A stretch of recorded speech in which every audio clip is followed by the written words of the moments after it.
Good evening, ladies and gentlemen, and welcome to our Tuesday, September 6th, 2022 Clay County Plan and Zoning meeting. Have a few housekeeping rules, please. Tonight we will hear 5 cases. We will begin with a report from the Plan and Zoning staff that will summarize each case prior to any discussion the board members may have. We will then ask the applicant to step up to the podium to ask or answer any questions and present support of their application. We ask the applicant to begin by stating their name and address for the record, as these meetings are recorded. We will then ask the public for any participation that may support the case being heard, and then anyone that opposes the case being heard. Again, asking any participant to begin by stating their name and address. And please remember the topic of discussion needs to remain pertinent to the case being heard. The purpose of the Plan and Zoning Board is to hear the cases and make recommendations to the Clay County Commission. The Commission will review and decide the cases heard tonight on September 21st, 2022 at 3 p.m. in this room.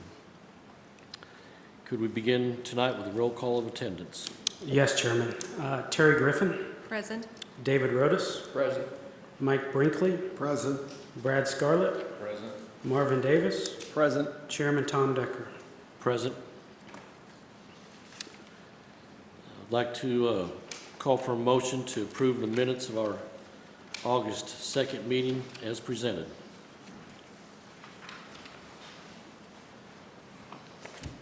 Move to approve. Very well. Do we have a second?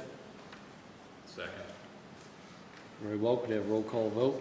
David Rodas. Yes. Brad Scarlett. Yes. Terry Griffin. Yes. Mike Brinkley. Yes. Marvin Davis. Abstain. And Chairman Tom Decker. Yes. Motion carries.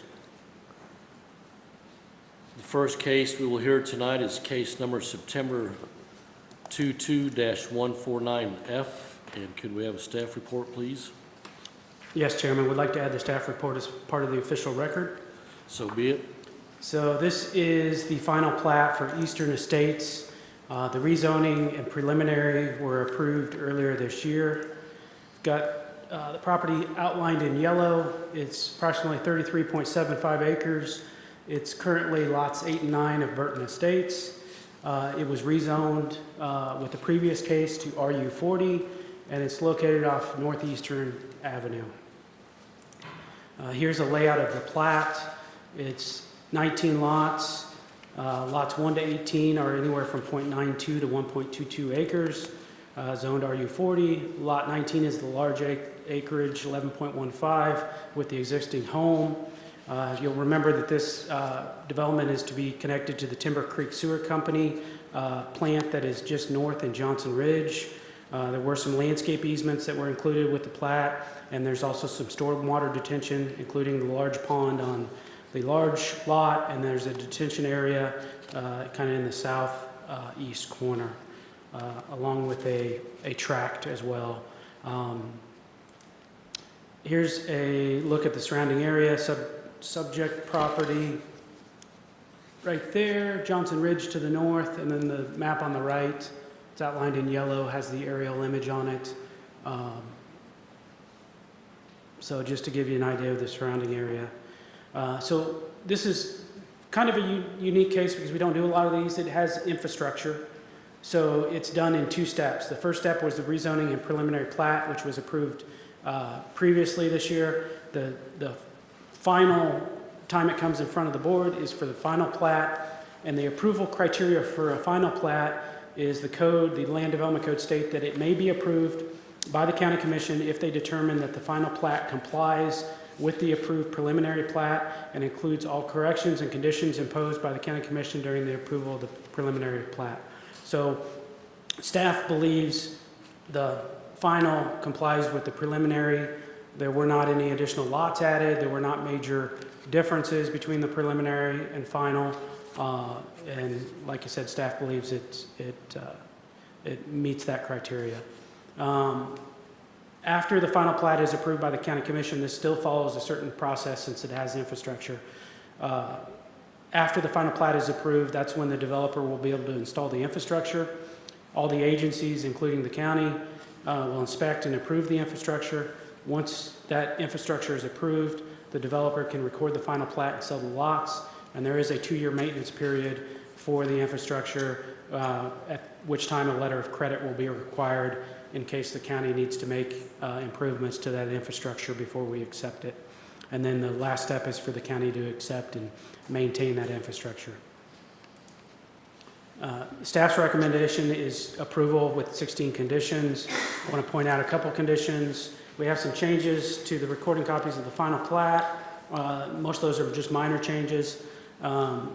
With subdivisions with infrastructure, we're going to require a third-party inspector on site during that infrastructure installation. That is to be paid by the developer, and the HOA will be responsible for stormwater infrastructure. One condition that we did add is the developer submitted a landscaping plan. That's one of the conditions, that they adhere to that landscaping plan. And then we added a condition that if any of that landscaping dies within that 2-year maintenance period, it shall be replaced within 90 days. We chose 90 days because it's always not a perfect time to be planting trees, or basically trees, depending on whether it's too hot or too cold. We have had communication with the adjacent property owner to the west, and included in the staff report was a letter from that property owner requesting that the Planning and Zoning Commission add a condition requiring a certain amount of landscaping or buffering along that west property line. I'm going to exit out of this and, if I can get there, show the property owner wanted me, so this is the letter here. It's under attachment D of the staff report. And that property owner wanted me to point out the pictures that were included. So I've got one set pulled up. And then this is the view, I believe, looking from his home to the home that's on the large 11-acre lot. So staff did not add that as a condition, but the property owner is requesting that the Planning and Zoning Commission add that. Again, the staff recommendation is approval because we believe the plat matches the preliminary. The applicant is present, and staff is happy to answer any questions the commissioners may have. All right, thank you, Kip. Do any of the board members have any questions for staff regarding the case being heard? I think we didn't go into the final plat during the preliminary. The final plat was not really ready to be heard. No, the way our process works is kind of that rezoning preliminary was to decide if this project made sense in this area of the county. I'm sure you remember we had quite a bit of discussion, input from neighbors. And then after that preliminary rezoning is approved, they have a 60-day waiting period. They submit their construction plans, and that's one thing I appreciate you bringing that up. They submit their construction plans. The county on-call engineer reviews those plans. Then 60 days after submitting those plans, they can apply for their final plat. So the county on-call engineer did review the plans. There was some back and forth. Staff's direction to the on-call engineer was to please pay great attention to the stormwater, because that's the biggest complaint we hear constantly on any kind of development. And the on-call engineer did approve the construction plans. All right, very well. If the applicant's present, would you step up to this podium, please? Good evening. My name is Melissa Van Krum with Rouse Stretz White Goss Law Firm. Address is 4510 Bellevue Avenue, Kansas City, Missouri 64111. I'm here today representing the applicant, Gherkin Properties, LLC, owned by Mr. Gherkin, who lives on the subject property. And also with us today is Art Aiken of AGC Engineers. We are requesting approval of the final plat for Eastern Estates. As staff has noted, the final plat is strictly in conformance with the preliminary plat that was previously approved. And as with the preliminary plat, the final plat is consistent with the comprehensive plan and the land development code. We appreciate the time of staff and other county and utility experts in review of the final plat, and making sure that it is in conformity with the preliminary plat and conditions of approval. We're in agreement with the recommended conditions of approval, and we appreciate the recommendation of approval by staff, and we ask for your approval. And we're available to answer any questions that you may have as well. All right, thank you. Do any of the board members have questions for the applicant's representative? All right, thank you. Thank you. Is there anyone in the audience that would like to comment that supports the application being heard? Is there anyone in the audience that would like to comment that opposes the application being heard?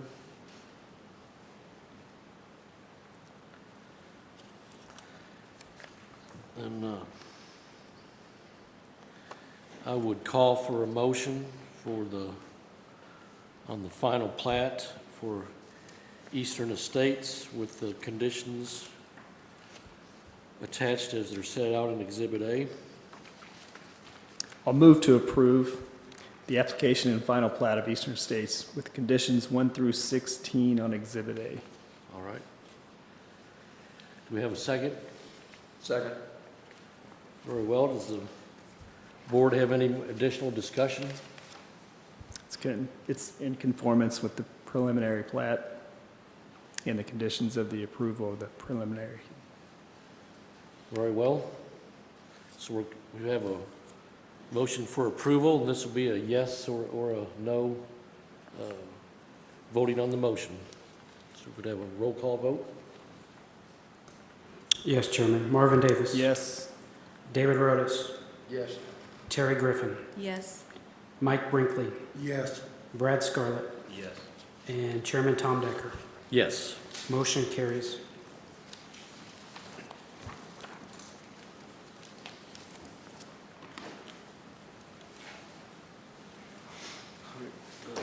Next case that we'll hear this evening is case number September 22-150V.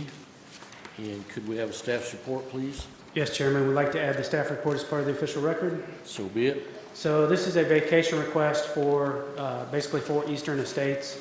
So as you can see on the screen, as it exists now, before the final plat's approved, it's 2 lots. There's a property line that runs north-south through the property.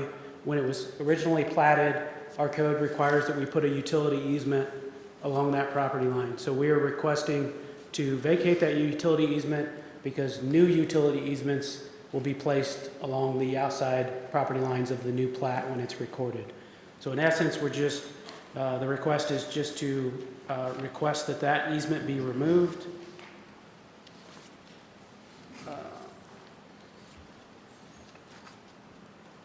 I gotta find my space here. So there's 4 criteria with any vacation request. And the first one is due and legal notice has been provided as required by this section. We did public notice this case in the Courier Tribune. Second criteria is no private rights will be injured or endangered by the vacation. Third one is the public will suffer no loss or inconvenience from the vacation. And the fourth criteria is injustice to the applicant. The vacation should be approved. We reach out with any vacation request, especially utility easement one, to all the utility companies in the area. In this case, the Water District, Spire, Platte Clay Electric, Charter, AT&T, and Google Fiber have responded that they have no objection. Staff is recommending approval for a couple reasons. We've received no objection, and we're replacing these utility easements with new utility easements on the new plat. And staff would be happy to answer any questions the commissioners may have. All right, thank you, Kip.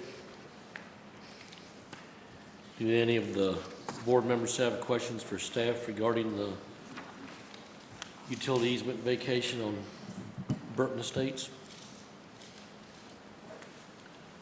Very well. Would the applicant step up to the podium, state your name and address? Melissa Van Crum, again with Rouse Fretz White Goss Law Firm. We have nothing further to add, but we're happy to answer any questions that you may have. All right. Thank you. I think this is a pretty cut and dry Yes. case, so thank you. Thank you. Yep. Is there anyone in the audience that would like to comment that supports the application being heard? Is there anyone in the audience that would comment that opposes the application being heard? With no further discussion, I would call for a motion for the vacation of the utility easement on lots 8 and 9 of Burton Estates. I'll move to approve the request to vacate the utility easement between lots 8 and 9 of Burton Estates. That'll be with the condition in Exhibit A. Correct, with the condition. Do you have a second? Second. Is there any additional discussion with the board? I think the request clearly meets the land development code and the staff's findings, and so this will be a yes or no vote on the motion. Could we have a roll call vote? Marvin Davis. Yes. David Rotis. Yes. Terry Griffin. Yes. Mike Brinkley. Yes. Brad Scarlett. Yes. Chairman Tom Decker. Yes. Motion carries.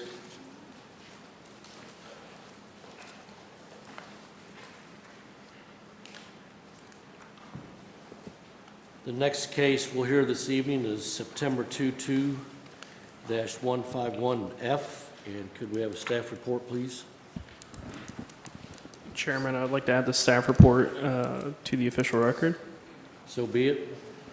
All right, so this is Eagle View. We heard this back in May's planning and zoning. It was approved by the county commission, so we're going through the final step with part of the plating process.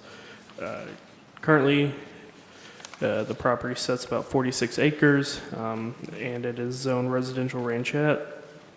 The applicant has proposed an 8-lot subdivision that ranges from 5 to 10 acres. Lot 1 has an existing home on it. There will be a cul-de-sac extended from 125th Street. That's going to be able to access those lots.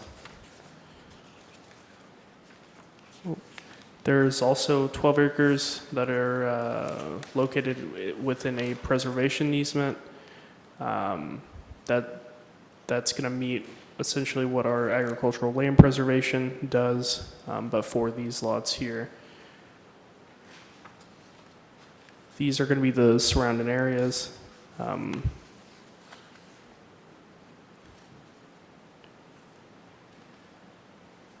So with the final plat, we have a specific criteria similar to what we just did with Eastern Estates. The approval criteria, final plat may be approved by the county commissions if they determine that the final plat complies with approved preliminary plat and includes all corrections and conditions imposed by the county commission during their approval of the preliminary plat. Staff believes that that Eagle View does meet the final plat criteria. And this is sort of what the process looks like after this gets, depending on your guys' vote. Approval of the final plat by the county commission. After that is done, developer then installs infrastructure. Agencies inspect and approve infrastructure. Once approved, developer can record the final plat and sell lots. There's a 2-year maintenance period for infrastructure. Letter of credit is required, and after that 2 years, the county accepts that infrastructure into the system. Planning and zoning staff is recommending approval with 16 conditions. They include changes to recording copies of the plat, third-party inspector on site during infrastructure installation, which is to be paid by the developer, and the HOA shall be responsible for the stormwater infrastructure. The developer has worked with a neighbor that is located to the west of Lot 8, which, let's get here, which would be this lot here, to add a berm to mitigate stormwater if there is any additional stormwater that was to run on to the neighbor's property.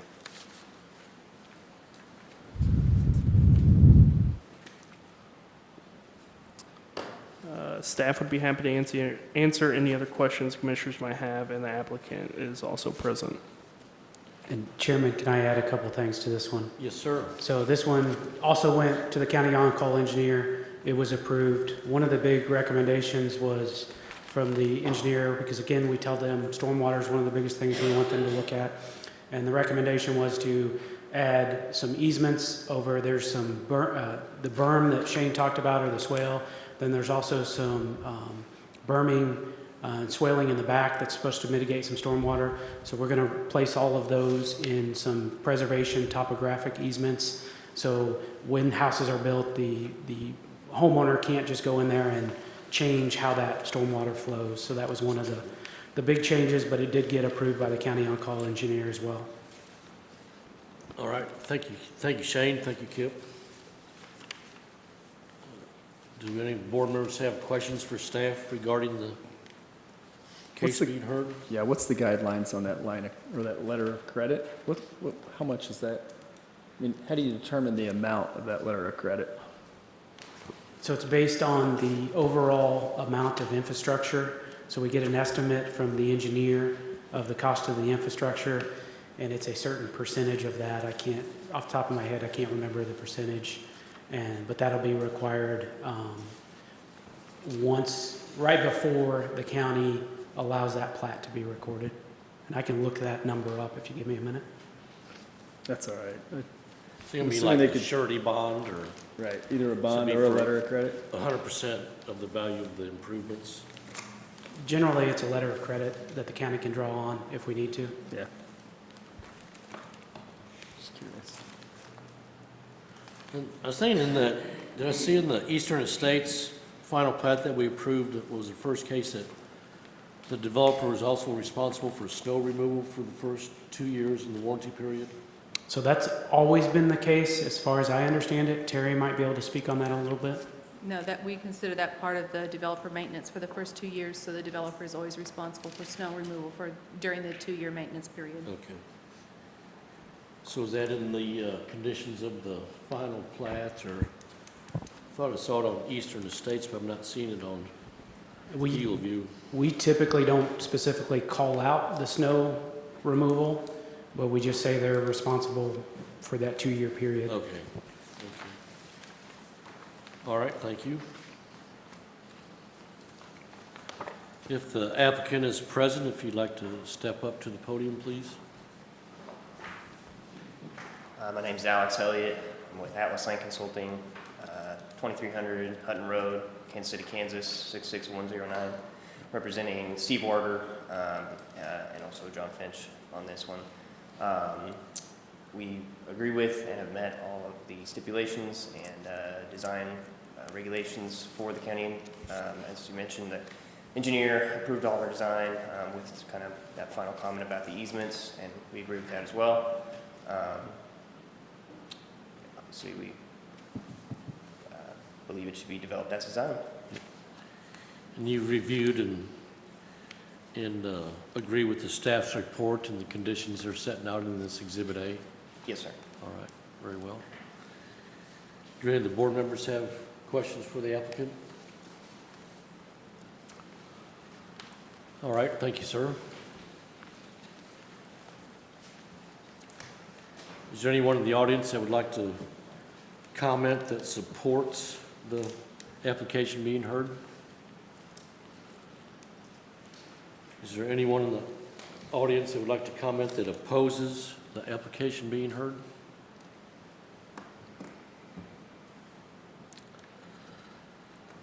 With no further discussion, I would call for a motion of the final plat of Eagle View with the conditions attached as set out in Exhibit A. I'll move to approve the final plat of Eagle View with the condition. Do we have a second? Second. Is there any additional discussion regarding the case being heard and complies with the staff's recommendations in the Land Development Code? And Chairman, I'll just add, to answer Marvin's question, it's 15% of the total infrastructure. Okay, thank you. Okay. No, I believe this one's in conformance with the preliminary and no changes. So. All right. Well, we have a roll call vote. This will be a yes or no vote on the motion on the floor. Have a roll call vote, please. Yes, sir. Marvin Davis. Yes. David Rodas. Yes. Terry Griffin. Yes. Mike Brinkley. Yes. Brad Scarlett. Yes. Chairman Tom Decker. Yes. Motion carries.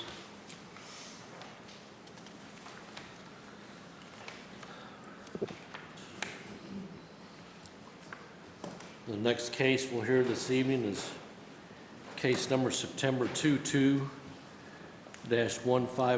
RZ/P. And could we have a staff report, please?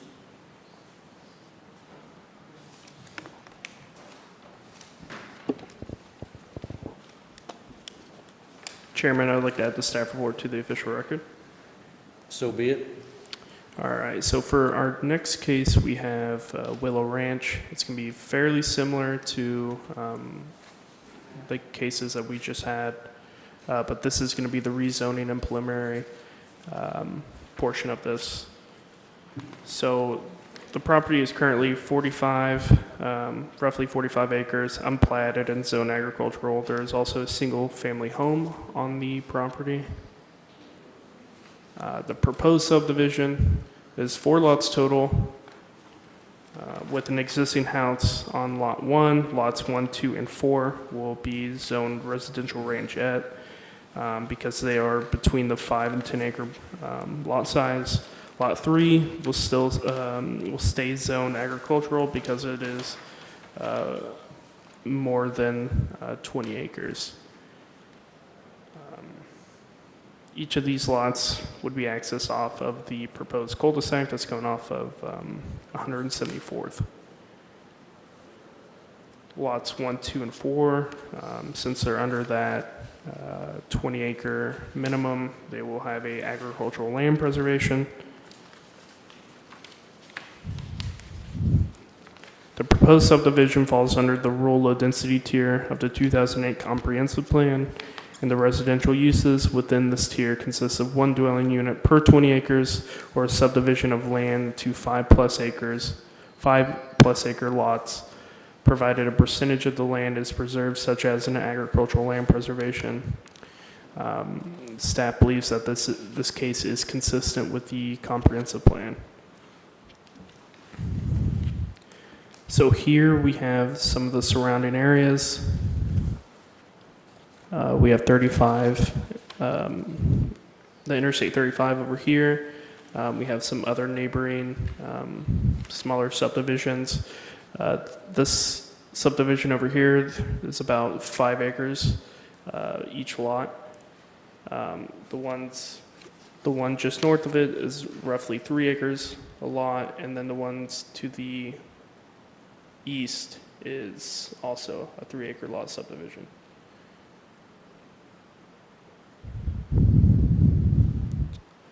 This is the rezoning criteria.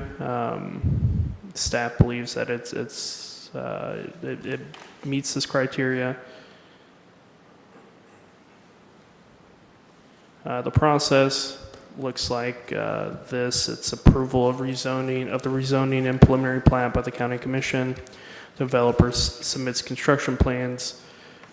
County engineer reviews construction plans, developer submits final plat, and then we hold another planning and zoning commission and county commission meeting. After that, becomes the developer installs the infrastructure, outside agencies approve the infrastructure. Once allowed, developer can record the final plat and sell lots. Then comes the 2-year maintenance period for infrastructure. Again, another letter of credit is required, and then the county accepts infrastructure into the system. With this process, we reach out to multiple different outside agencies, including Highway Department, local water district, the local fire, and public health center. Highway Department gave comments regarding design standards. Water District number 3 has indicated that they can provide water for the proposed development. Public Health, at the time of writing the staff report, had not given approval, but they submitted the proper documents on last Friday. So it meets the conditions that we had. One of the conditions that we have in the conditions section of the staff report, and officially has all the approvals that we require currently. Staff is recommending approval with 12 conditions. They include changes to the recording copies of the plat. For the pond to be, the pond on the property should be inspected by NRCS or a licensed engineer before the recording of the final plat, and the HOA will be responsible for any maintenance and replacement of any stormwater infrastructure. Staff would be happy to answer any questions the commissioners might have, and I believe the applicants are present. Very well, thank you, Shane.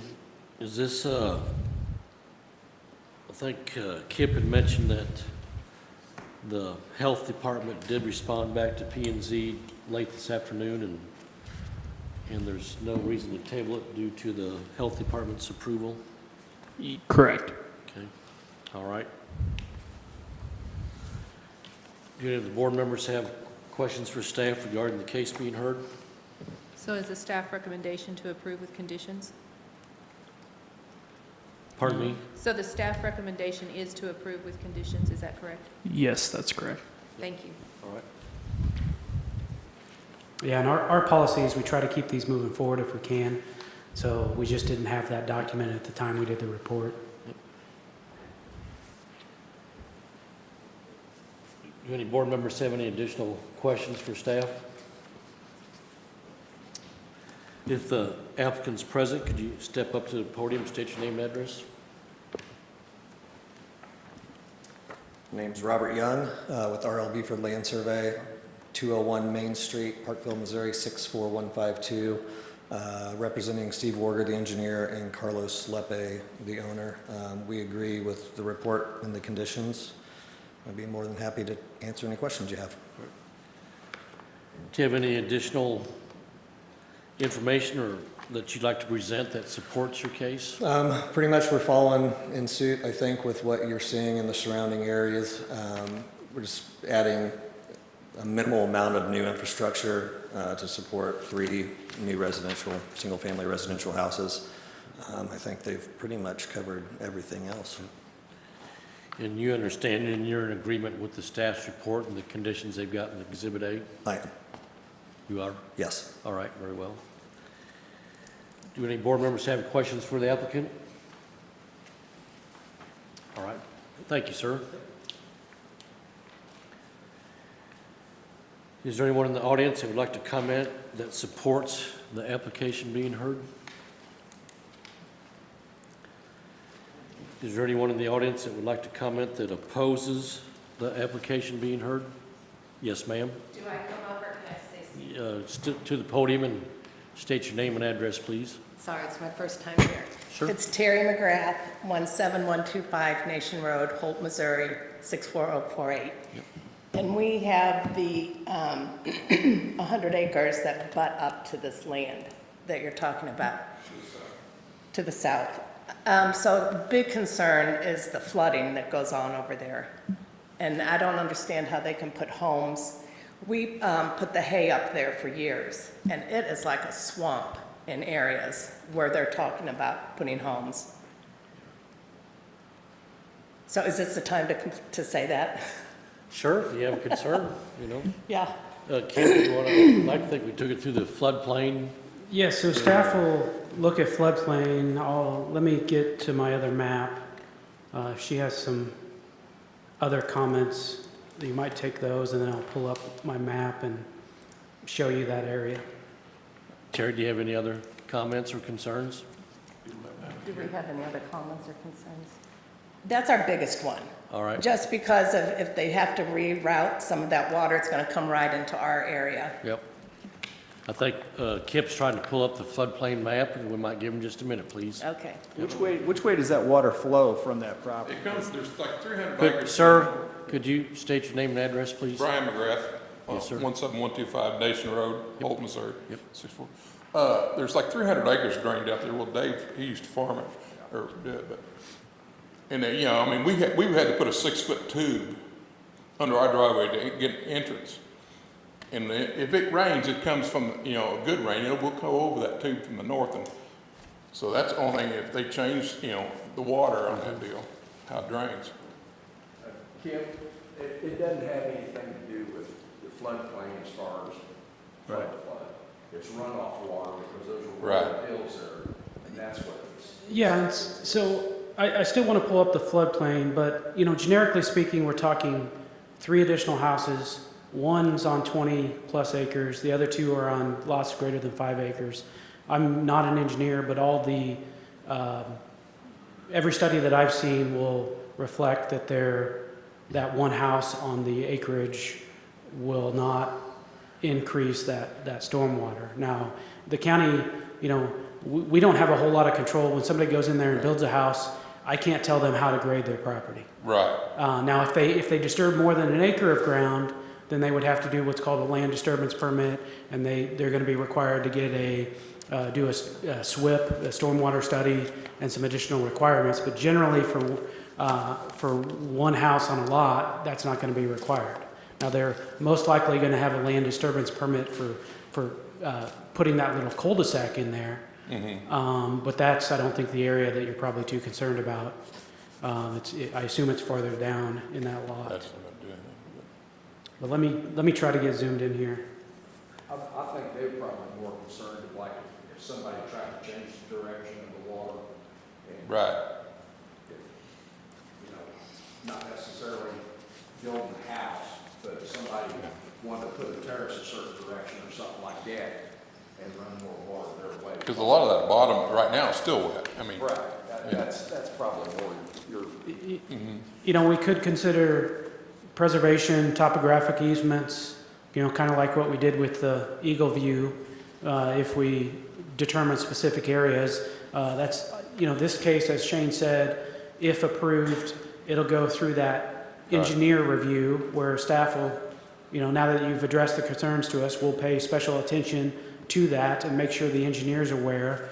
And that would probably be my recommendation if the board thinks this is something that should be addressed, is that we address it during the engineering review. And that'd be after the rezoning, after preliminary plat, before the final plat. Yeah, and we could provide the Planning and Zoning Commission more info as to whether staff and the engineer believe we need to put some easements on it. Basically those, you know, the easement's only as good as the people that own the property and the people that live next to the property, because my office isn't going to know if somebody goes back there and disturbs the area, but we would rely on you to tell us, hey, if we put that in an easement, you could contact county staff, and then we'd have a little bit of teeth to go in and enforce whatever they're doing in that easement. And I'm going to turn on the aerial, and my computer's really slow, but I do want to look at the floodplain, but I don't recall any floodplain, but I just want to look at that. Now, with their building sites, they're going to have to address We'll have you back up in a minute, sir. the drainage issue as well, but that's kind of on each individual property owner as well.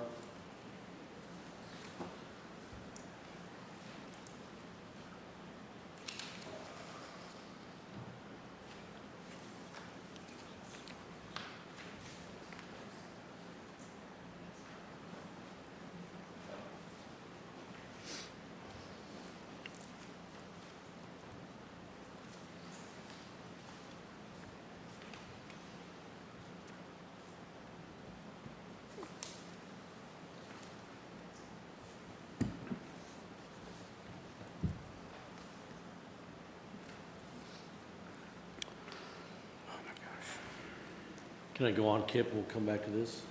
Yeah, I think it's a union computer. It's on union time. Is there anyone else that would like to comment? Or let's see, I think we did. Yes, sir. That opposes? Yes, sir, if you want to step up to the podium. Hi, Jerry Brown. My address is 16005 Northeast 174th Terrace. I'm in the subdivision just to the north of this property, and I am the lot on the north side just east of the proposed cul-de-sac entrance. I have a concern about that entrance.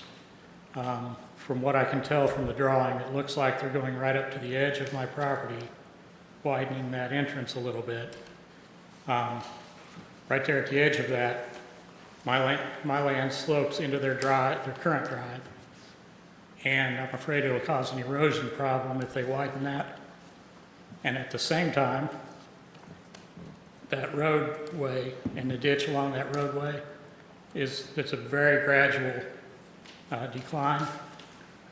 and doesn't drain well, but it drains. Yeah. And I'm afraid any changes they make could have an impact on that also. Yeah, So I'm concerned about an erosion problem and a yeah. standing water problem. So your concern is also the surface drainage as the graph's concern is? Right. Yep, all right. And yeah, I'd entertain any ideas they had or the developer could, Okay. could present. Okay, I think, are you ready to address this at all, Kip? Yes, so I've got the floodplain pulled up. There is a little bit of floodplain on the east side, not very much, and a little bit on the west side. So most of the property is not included in the floodplain. Again, those stormwater will be reviewed by the county engineer. Staff's biggest concern, we've talked to the property owner about this for months. Our biggest concern was there enough room in there to get a county-approved street? Now, that's going to have to be looked at with the construction plans because we don't have that information yet. But we will, if this gets approved, we will include the highway department, the fire district, the county engineer will look at it and verify that there is enough room for a county road to go in there to county standards. And, obviously we will pass along to the engineer the stormwater concerns. But they only have so much width there, but they cannot take from the property to the east to be able to put their road in. We're not asking for any additional right-of-way or anything like that with this case. So I think what's going to take place here is, right now we're hearing for rezoning. We're going to move on to a preliminary plat, and your concerns and Mr. Grass's concern about the drainage will be addressed if and when the final plat comes back for review. Okay, fair enough. And that'd be done by the county's on-call engineer. So, And I would tell you to stay in contact with staff and we can provide you updates Okay, as to how the case is going. okay, thank you guys. thank you. And encourage you to also talk to the developer himself if you get the chance. Yes, ma'am. Yep, if you want to state your name and address, please. And I'm Barbara Richardson, 17221 Nation Road, and I have the same concern. I'm on the west side, the southwest corner, and it's below that pond, there's a hill on their property, and we're on the level below the hill, and some summers it never dries out all summer. Now this summer it's dry, but some summers there's parts of it that never dries out, so that's my concern too. so could we identify the location of her property, please, Kip? It's in the... I'm sorry, what was your name, ma'am? Barbara Richardson.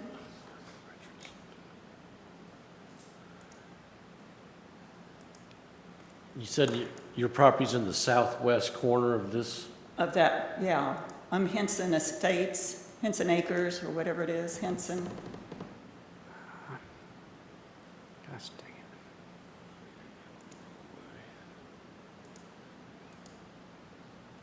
Go a little further south.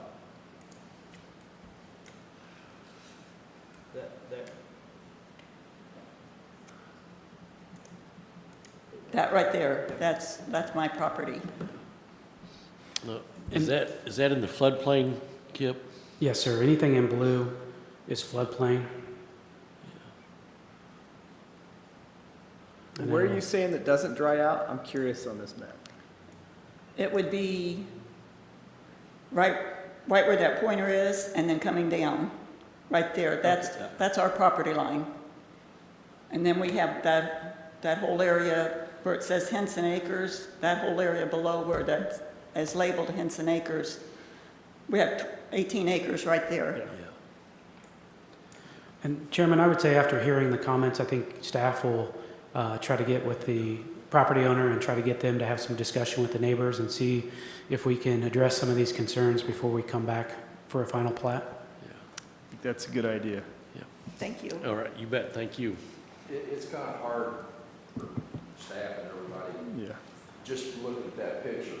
You go north of Kearney, you probably got one of the bigger hills, and then it goes right into the flat. I mean, they're steep Okay. on the way that ground is. Yeah. Is there anyone else in the audience who would like to comment that opposes the application being heard? Would the applicant like to respond to the public's comments? Yeah, one thing, So state your name and address, please. Robert Young, R.L. Buford, 201 Main Street, Parkville, Missouri, 64152. To kind of address some of your concerns over there on that lower area as far as anything happening that would change that. The county requires us, and we have it shown, I believe, on the preliminary plat, stream buffer easements already in place around the area where the water is actually traveling through the eastern side of that. Now, I'm not sure and can't really attest to what's happening on the lower side of the pond as it comes to the south or to the southwest. There's nothing we're going to be able to do about relieving anything that's in the floodplain down there, but we can definitely, as you know, Kip had said, these are going to be, we're going to have essentially a stormwater study done on this, so we're going to be able to see what's happening on this property and how it's affecting the neighboring properties, and you know, to that extent, see what we can do to mitigate it. Are you the project surveyor? Is that We're the correct? surveyor and the engineers on the job. Okay. Okay. So- Well, so we've heard 3 comments from adjoining water-related property owners. They comments. don't mind the houses, but they have concerns about the surface water. Right, and I think the easiest one to address is gonna be what happens around that cul-de-sac. That's gonna be within our property, what we can do, grade it out so that we're relieving any type of standing water, anything of that nature. If it's something you wanna be involved with, we could definitely, you know, get onto your property a little bit and maybe smooth it out so that, you know, we're not having issues there. And I don't know how that, I know there's gonna be a pond inspection. And a portion of that is probably gonna, you know, determine what actually it retains and where it goes when it leaves there. So we can make sure it's getting back down into that creek channel. That's all I got. All right. Very well.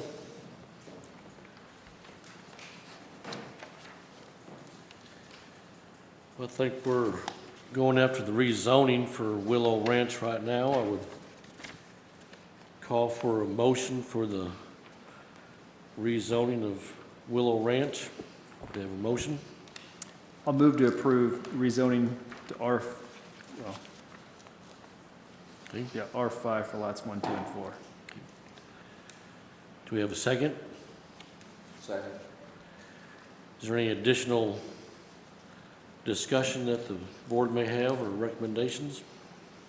No, just that, I mean, basically, I want to, you know, go to the next step, and hopefully you guys can get with the developer.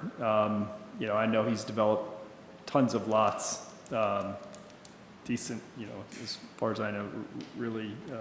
I think he would talk to you guys and make sure that he'll work with you, at least from how I kind of know of who this guy is, and I think that we need to at least get to the next step. Very well. Well, this will be a yes or no vote based on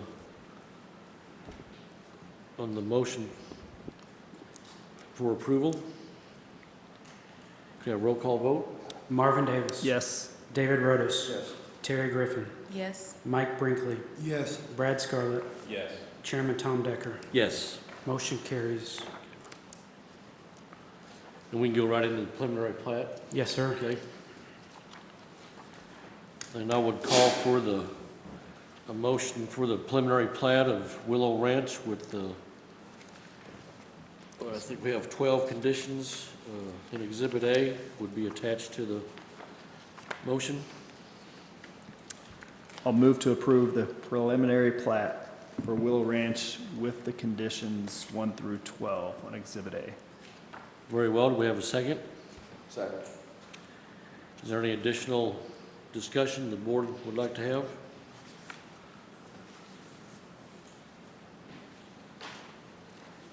I think it meets the requirements.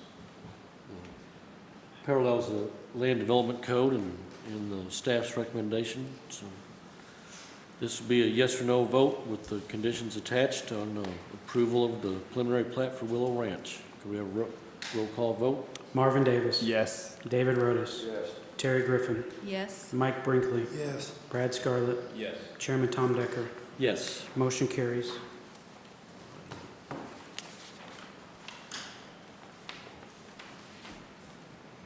The next case that we will hear this evening is case number August 22-148A. And could we have a staff report, please? Yes, Chairman, would like to add the staff report as part of the official record. So be it.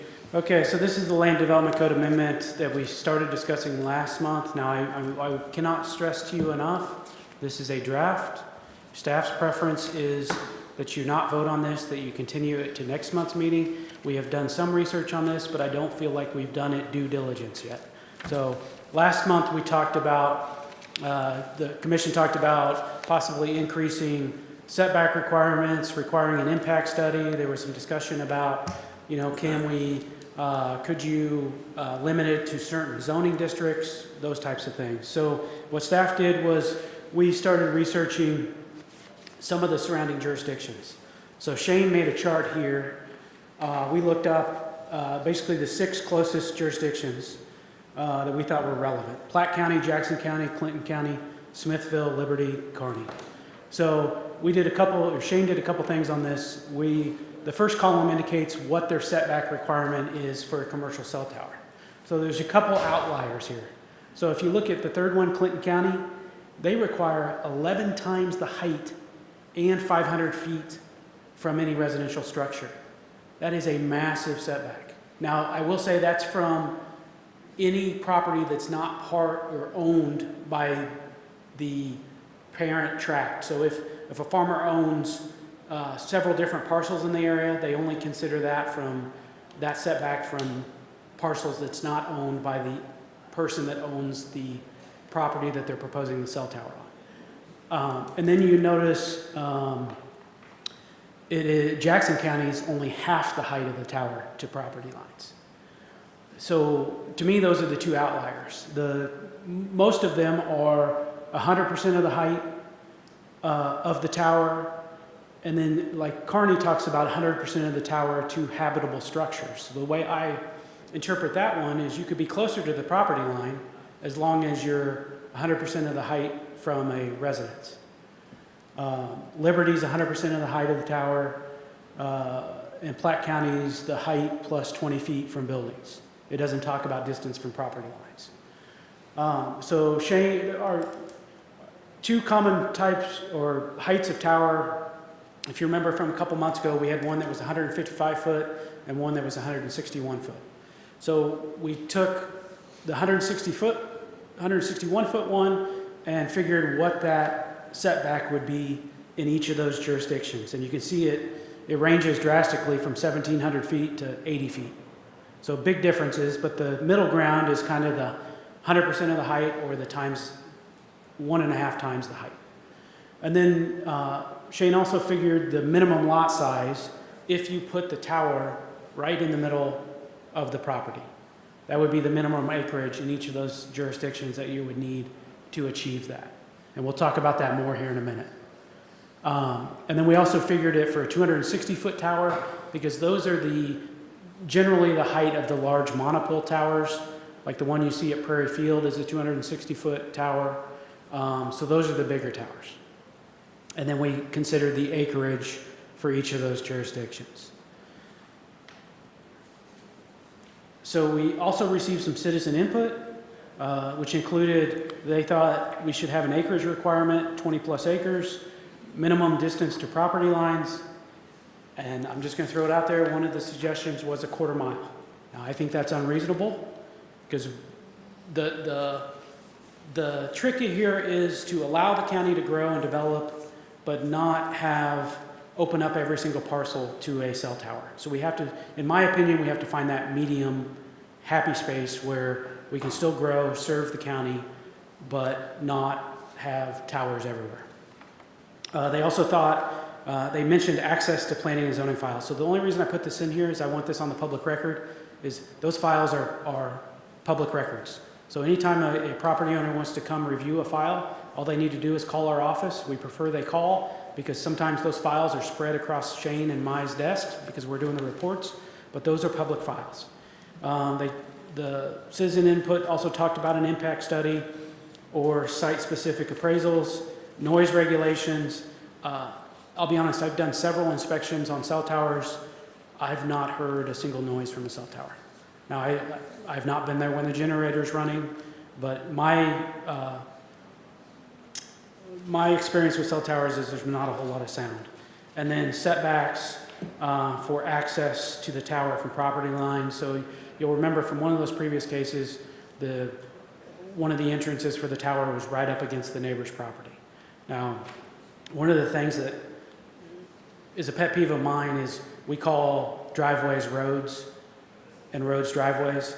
The access to the cell tower is not a road. It's basically a gravel driveway that gets very little traffic. But you could consider setbacks for the access to the tower. And then I just have a couple examples. I picked a couple lots off our map with no rhyme or reason. This one on the left is roughly 30 acres, just a hair smaller. It has 1,130 feet width and 1,140 feet depth. If you place a tower right in the middle of that 30 acres, it would barely meet, because last month we talked about maybe double the height of the tower or triple the height of the tower. In this scenario, if the county changed the regulations to make the setback be double the height of the tower, this 30-acre parcel would barely meet the requirements if they put it right in the middle for a 260-foot tower. So originally when I started drafting the staff report, I thought, before I looked at the surrounding jurisdictions and before I started crunching the numbers, I thought I was going to recommend to double the height of the tower setback. But the more I looked at it, the more I thought that the 1.5 times the height was what staff should recommend on the setback. This one to the right here is a 20-acre parcel. This is part of Cardinal Hill Estates. It was recently platted off 112th and I think Crockett. It's the one that we had so much opposition to those 20-acre parcels. And so this one has 497 feet of road frontage and it's 1,750 deep.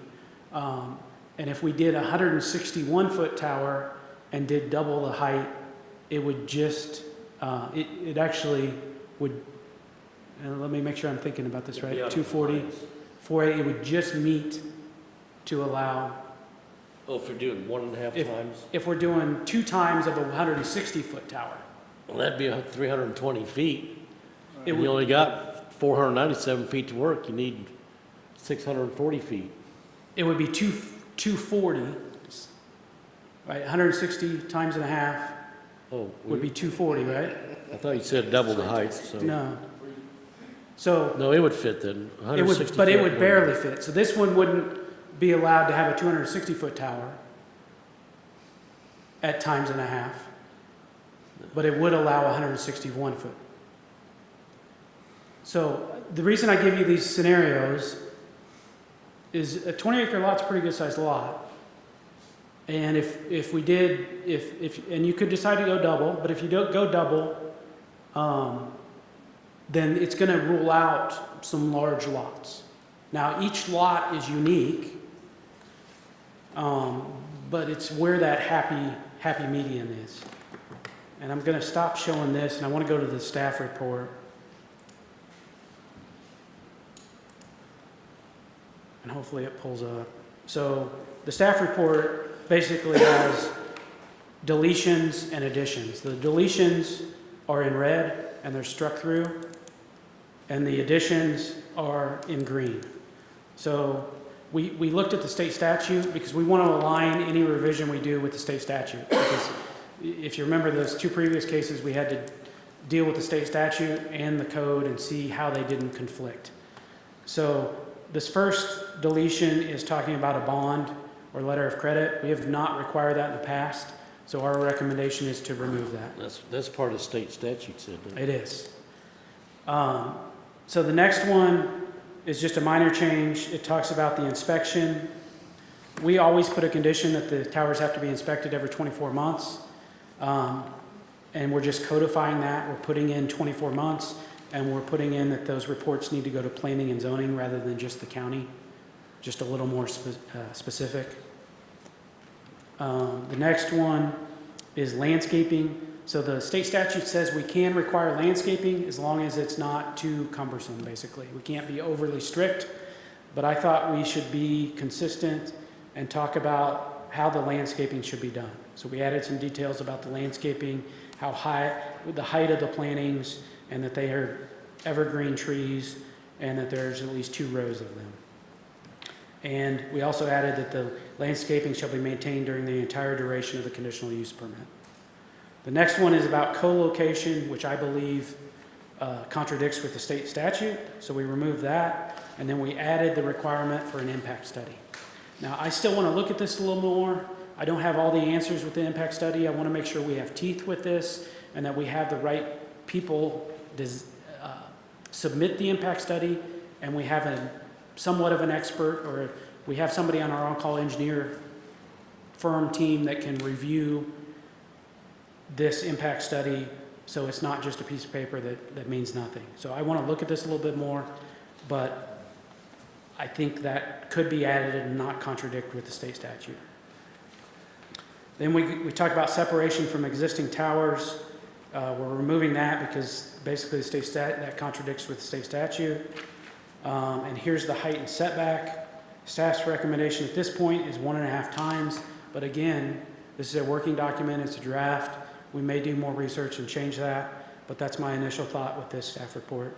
And then we added that they shall be located a vertical height, 100% of the height from any residential structure. That was not in the code. So we had a setback from property lines, but from no residential structure. And in this case, I'm thinking about residential structures that are on the property that the tower is going to be located on. Right.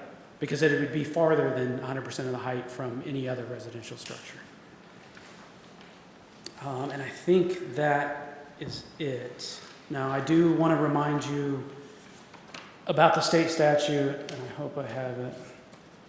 And I'm going to have to do this off memory, but the state statute basically says we can't put a time limit on the conditional use permit. We can't, county can't reject it due to perceived or alleged environmental effects for radio frequencies.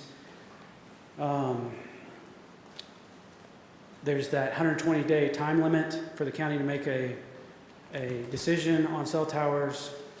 I know I'm forgetting some of them, but we're... And there's something in there about you can't base your decision on other potential locations. locations. Yeah, so that was a big discussion point with the previous cases. Yeah, it says the county can require that they do a study within their own search ring, but it's just for the purpose of doing that study. We can't deny it based on, hey, this is a better location over here. So we're trying to align, but we're also trying to protect citizens, but we also have to... Really, the only thing that we can deny it on is based upon the distance from the property line. So the higher we go here, we can always make an exception to that if we ever approve it, correct? Because we pretty much can't deny it any other way. So you're if we saying say it's if you... two times, and if they you come in and it's 1.5, if we agree on 1.5 because it feels okay at that point, then we can approve it.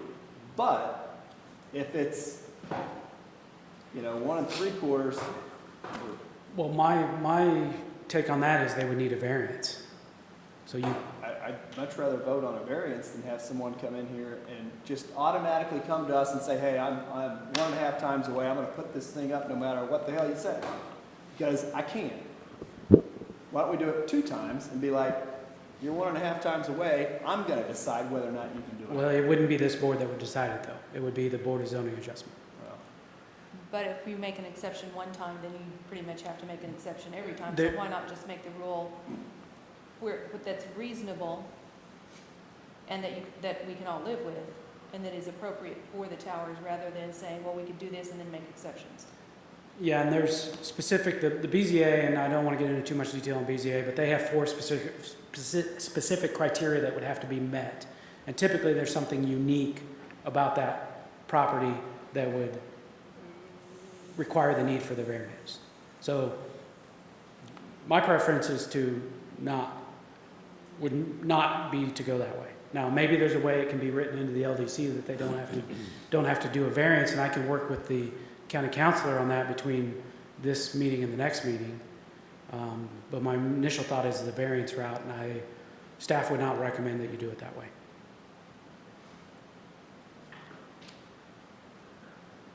So what is it currently again? I know I should know this. Our current code is 100% of the height. Okay, 100%. The revision, as it's written right now, is to raise that to 1.5 times the height. And these are two property lines. So 1.5 times the height to the property line, plus 100% of the height to residential, or how did I put it? Yeah, residential structures on the subject property.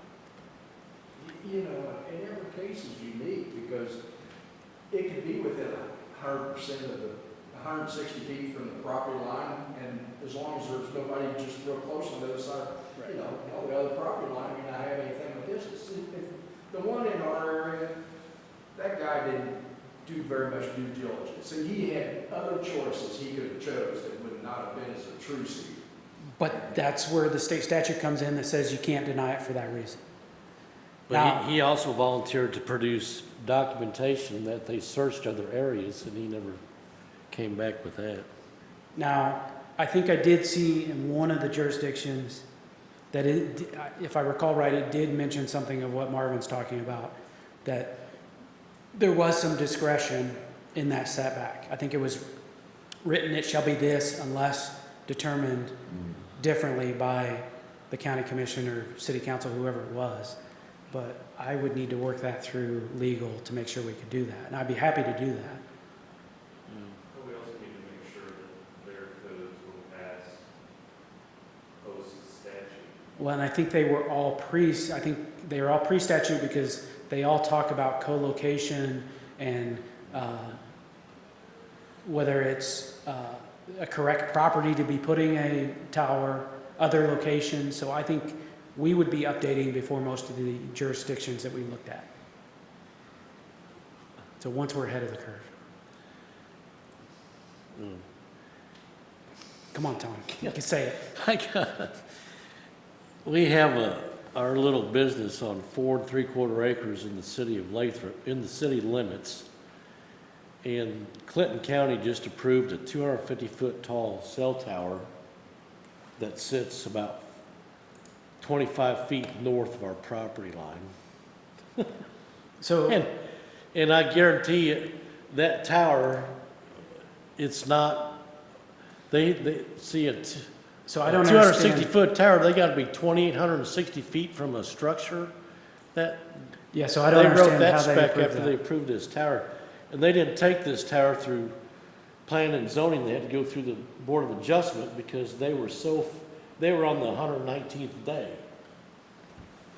Anyway, so everybody in town thinks that I just put up a 250-foot cell tower. It's not even mine.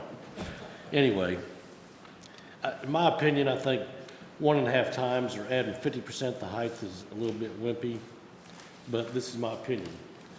If we did double the height, the 140th Street tower that was within 293 feet of that gentleman's back door, if you did a 155-foot tower, 10 acres, a true 10 is 660 feet by 660 feet. So a 155-foot tower, double the height is 310, half of 660 is 330. If you doubled the height of a 155-foot model tower, it would go on a 10-acre tract.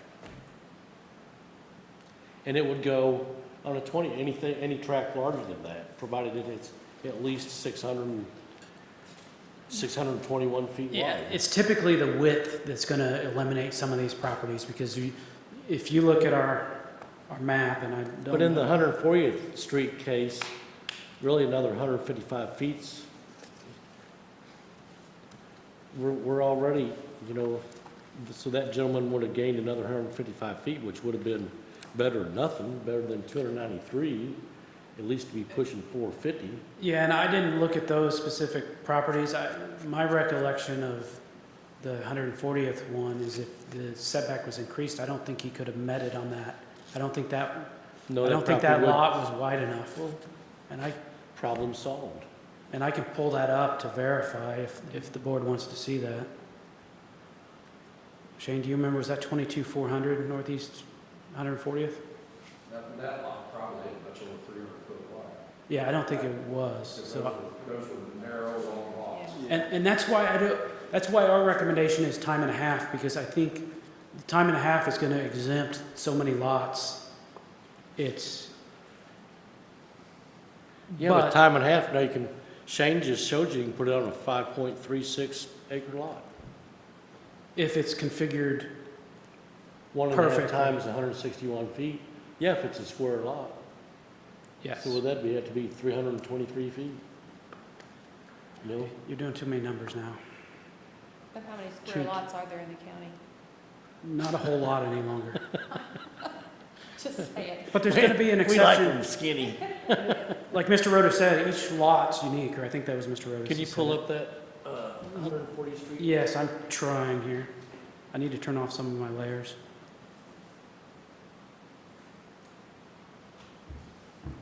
And I don't know if you want to keep things moving. I know Mr. Chesser probably has some comments as well, as he's the only one here. But we'll have to talk about time restraints.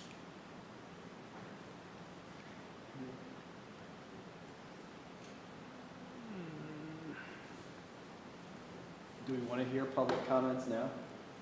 It's going to take a minute. I'm on the Wi-Fi, so it's going to take a minute. Is there anyone in the audience that would like to comment that supports the application being heard? Yeah, so Carl Chesser, 14217 Jesse James Farm Road. Just to speak to that, the lot on 140th, I think it's a 140-foot tower would be permitted on that. It's a 10.5 acre lot that's rectangle. So if it was dropped, the 155 foot wouldn't make it based off the width. But I think if it reduces to 140 foot, it can fit on a 1.5 times that dimension. So I really appreciate what Kip and staff have been doing on this topic. I totally agree with trying to encode some of our expectations on the zoning piece. I just wanted to articulate a few things when I read through the staff report, still treating it as a draft. Most of the concerns, everyone I talked through, both I talked with our residents in our area as well as the Stark Road. Biggest concern was all around the proximity to residential properties, so the homes. That was the highest applicability of a property loss, a property value loss. So we also, we were looking through our application, we were consulting with a legal group about that as well, and they assess these applications all over the country. So every state has very similar statutes that apply to the Federal Telecommunications Act. So some of them, when we were trying to look back on what was the important pieces of it, one was around, I think we are all trying to highlight here, is all on setbacks. So when they looked at either zoned lots or expectations on acreage, it came back to setback requirements that was the desired kind of ingredient. But the other thing that was, I think, a key part of it was height, maximum heights on zoned areas. So residential lots, so like an R1, R5, could not have more than 100-foot type tower. Commercial industrial could be like 200 foot. So that was another kind of ingredient that would put in to say, big concern a lot of the residents was they're putting a 15-story structure. There's nothing I can do to hide that from being that close proximity because you have a higher density population there. So that was one thing that kind of came up. Another one too was other zoning conditions would also keep, they continue to reference residential properties as being highly sensitive. They also mentioned public property, so parks and stuff like that. So they would, every time they would reference setbacks, it'd be around a residential property, if it's abutment or adjoining it, or a public property. So I thought that was a good point because most people's concerns was, is this right next to where my family or my kids or anything that'd be affecting kind of the aesthetic aspect. The other one too that we had a lot of concerns on was the applicant on the 140th. It's very hard from an aerial view. I mean, so when we asked others on how they assess these across, like in other applications across the country, usually it's always with a visual impact study. So they would say typically that's you want to have in your code would talk about requiring a pictorial representation, so a visual representation of where it's at. And they usually would identify, they call it the zone a visibility map. So having a ring around who can see the tower, where it would be located. You know, you take photos and say this is what it looks like today, and then having essentially a photo simulation. What does it look like? What happened after that? Which would really help, I think, because I know the Curtis Ross, the 297-foot one. I mean, if you looked at where his view was, it was like this dominates. Like he couldn't see anything because of how big the tower was. So it seemed like encoding that in the LDC is advisable. The other one too, on the 140th, is under 2 miles from the local airport. So other zoning conditions often would state that it require FAA approval prior as a requirement for applying, because I think that was a big concern. People are arguing, you know, we talked with a tenant at the airport and they're like, this would affect our business. But then it was saying, well, in the future, of course it has to require FAA approval, but we're doing all this work, discussion, your time of discussing this, and it may get denied later on by the FAA. So it's saying that's a requirement up front if you're within a proximity of the airport. So 2 mile, in this case, we were within 2 miles. So I thought that was another important kind of piece of consideration. And then I think the other ones that we had, just to add to that, was if you could look at how we have that setback, we had things that were also on the road. So ours was, again, that application was that longer rectangular lot, which I think you highlighted. A lot of these aren't just perfectly square lots. And so it was right against several, so 3 different properties along there. And so a lot of the concerns of the residents there were saying, I have livestock there. One of them was starting a family farm back there. And they're like, this is going to totally change the definition of what I've built. Like I can't, so I think thinking that if this was another residence just putting their own driveway in, there'd be something hopefully they could, I don't know how you could write that into the code to minimize the impact of the driveway access, or whatever you want to call it, for a service road to the tower. I think that was about the only things that we had. Oh, the last couple of pieces. One was on the health and safety. So knowing that with the current Missouri statute, you couldn't argue on the health impact, but other zoning codes would typically include an RF radiation required random study. So once a year requirement for the applicant, saying this makes sure it's within code. 'Cause I think within our code it states at the point of installation it'll be inspected, but beyond that, since this is for the perpetuity of its life, saying that the reason it's safe is because it's within code of what's stated by FCC. Well, then saying, well, we're going to make sure that's still true at a random, maximum 1 test a year, unless it's deemed more is required because you failed. It's essentially operating outside of a given frequency. It's safe for the public. So could you forward your comments or your thoughts to Kip and his staff? Yeah, we sent them, it's kind of a couple of other examples, zoning codes, but absolutely, we'll send all that in. Yeah. That's all I had. Okay. Thank you. Thank you. And I did pull up the property. It's roughly 440 feet wide, so the 161-foot tower wouldn't have worked at a time and a half. But as Mr. Chester said, just one roughly 140-ish feet would have been allowed. I think the 2 cases that were just heard were denied because the applicant failed to document that it would not impact adjacent property values. Is that correct, Mr. Rothman? I'll read the condition or the criteria that the county commission pointed to.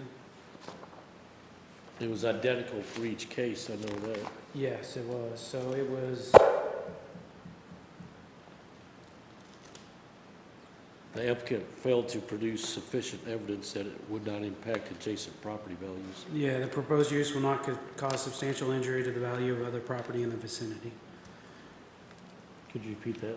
The proposed use will not cause substantial injury to the value of other property in the vicinity, I believe is the criteria the commission referred to. And that came straight from Mr. Graham, because I watched both I trust you. recordings more than once. So yeah, that's one of the criteria for a conditional use permit. That kind of leaves it arbitrary. I mean, open for discussion if the applicant's willing to produce valid documentation that it would not impact property values of adjacent properties. That's up to interpretation.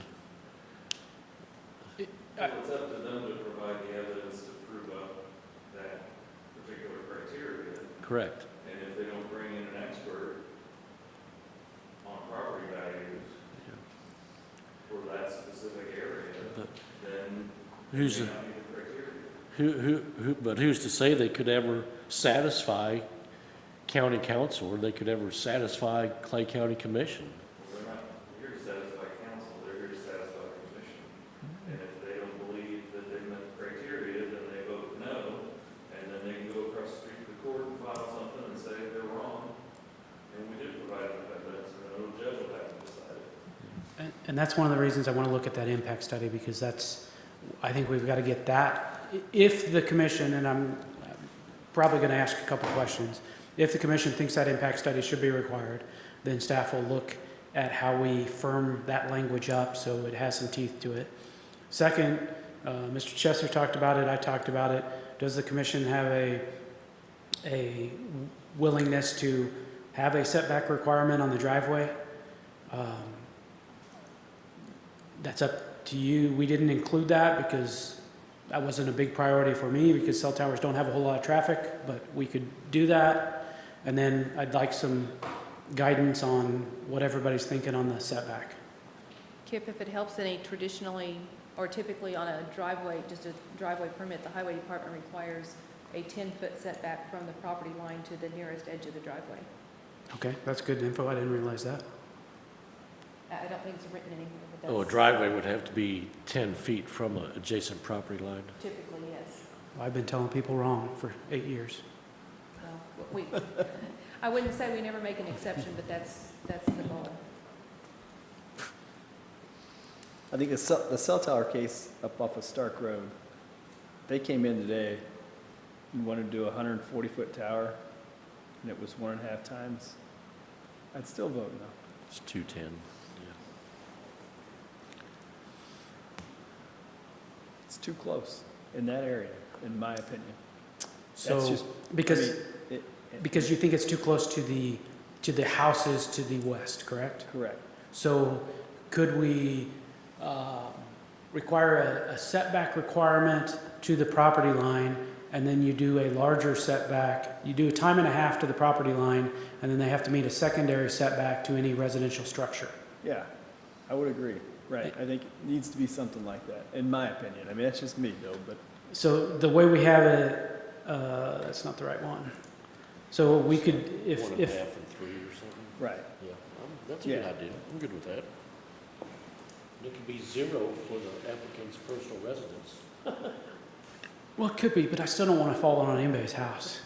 So I think it should be 100% of the height for the subject property, but you could choose to increase it. Yeah. And we could just add that to that one little section, but the question would be, what is that correct amount? Is it double? Is it triple? Validity to that if it was 1.5 times to the property line and 3 times to an adjacent home. You could do that. And that's I mean, that reasonable. makes a lot more sense to me. Yeah, that's reasonable.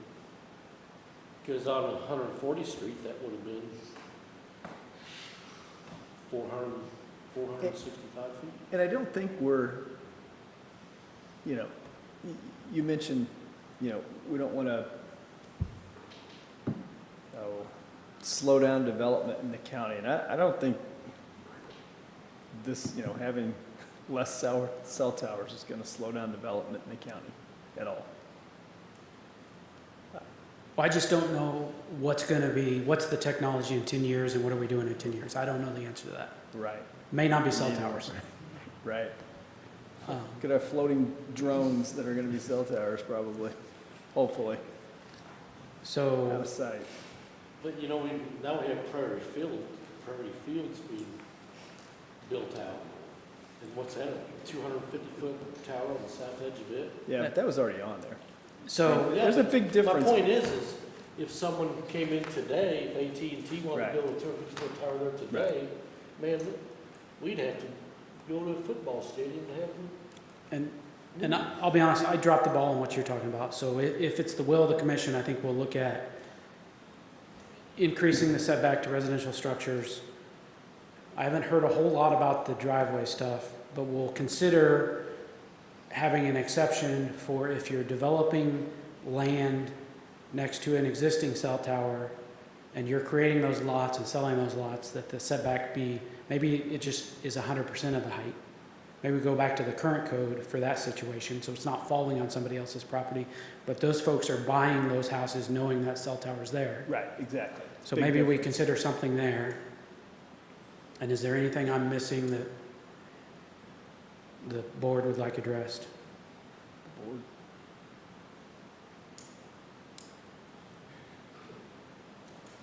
Can we go back to public participation? I don't think we closed it. Is there anyone in the audience that would like to comment on the? Short, because I'm getting hungry. Real short, Carl Chesser, I just was gonna mention we brought up before in ours that there's a federal law that allows them to expand a tower height once it's installed. So we use ours as an example, 155 foot can expand 15 foot without local authority oversight. So other zoning we saw that was like, it was typically like a 1.5 or 1 point, 110% minimum. Because what happens is a tower's put in, a building or a home already exists, then that home becomes uninsurable and can't be resold again. So they put risks on properties that didn't even intend to have this happen. They expand the tower without them oversight or permitting it. And then their house can't be essentially, they can't get a loan. So any federally backed loan wouldn't happen. So there's documented cases for that. It's rare because typically they try to make sure that minimum's in there. But as Mr. Jones showed, there's already existing codes that probably would allow that, a lot more of that to happen. But so a lot of them would say you build capacity in for that 10%, 15% growth in the tower. And I'll look at that because our current code says you can't extend the height of a tower without going back through a conditional use permit. But as we've learned, there's things that override county code, so I'll look at that as well. Okay. So unless you, well, sorry, Tom, I don't want to take over. I think I have what I need to proceed to next month if you choose to push this to next month, which is our recommendation.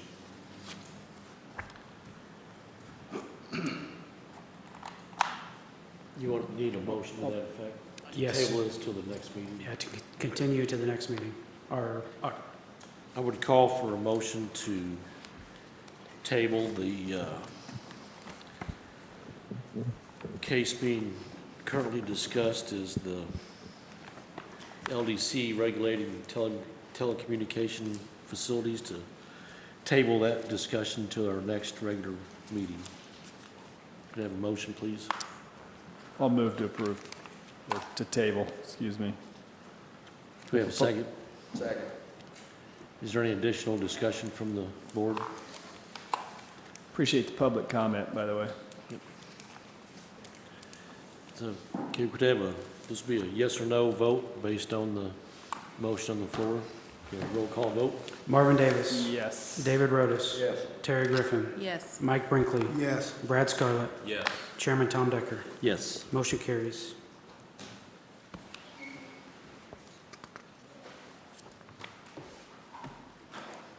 I don't have a whole lot. I appreciate everybody coming early. The cases from last month are actually being heard tomorrow, so I get to do this again tomorrow evening. So I know everybody feels bad for me. That's all I have.